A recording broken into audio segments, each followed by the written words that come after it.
Who's actually going to benefit from a standalone refrigerated air dryer, and who can safely walk away from it? Is the price justified for the everyday shop that only runs a few tools a day, or does it belong in a more demanding environment? Those are the questions that keep most buyers up at night, especially when you've already invested in a compressor, and the last thing you want is a hidden moisture problem that ruins a finish or corrodes a valve. Link is in the description if you want to check the product details on Amazon.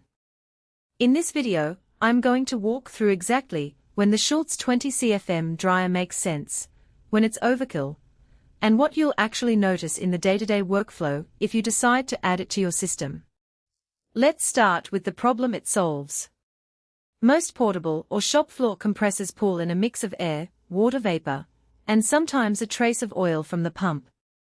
When that wet air gets into a paint sprayer, a pneumatic grinder, or even a simple air-driven ratchet, you'll see surface spots, rust, or premature wear.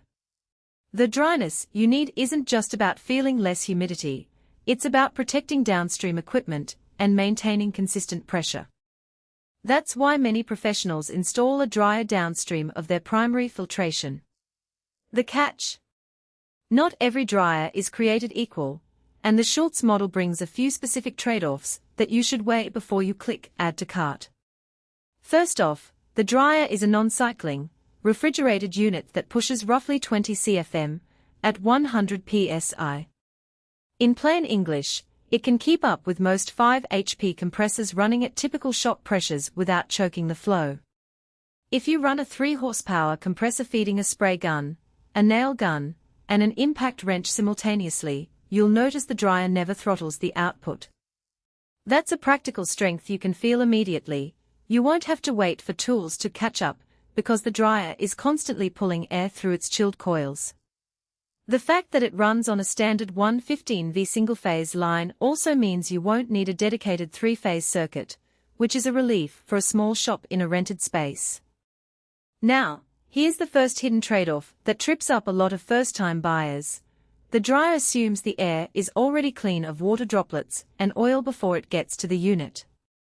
The product literature repeatedly warns that it's vital that water and oil are removed from the piping before hitting the dryer.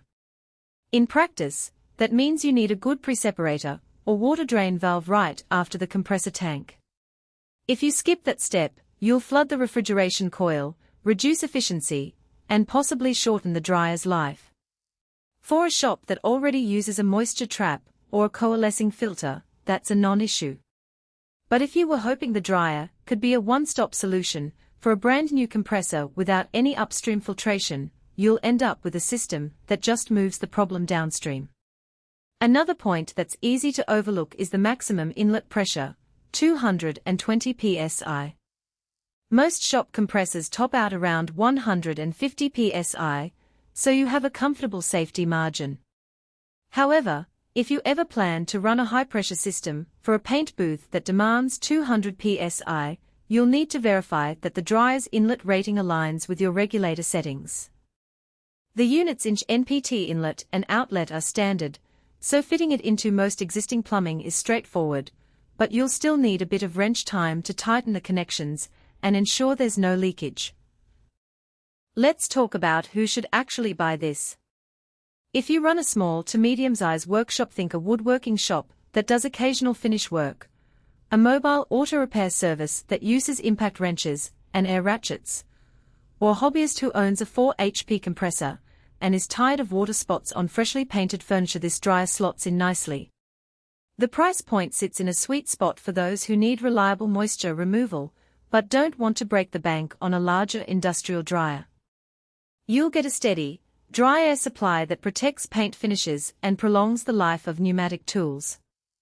For a paint shop that runs a booth for a few hours each day, the dryer's continuous operation without cycling means you don't have to worry about a cold start delay every time you turn the system on.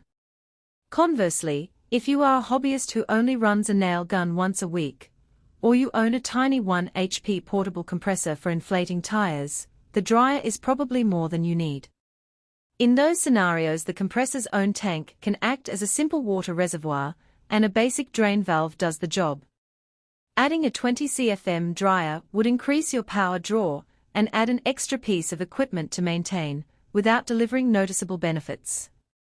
Similarly, if your operation is truly industrial, say you run a high-volume sandblasting line with multiple compressors delivering 30 CFM each, this unit would quickly become a bottleneck. You'd be better off looking at a larger, possibly oil-free refrigerated dryer that can handle higher flow rates and continuous duty cycles.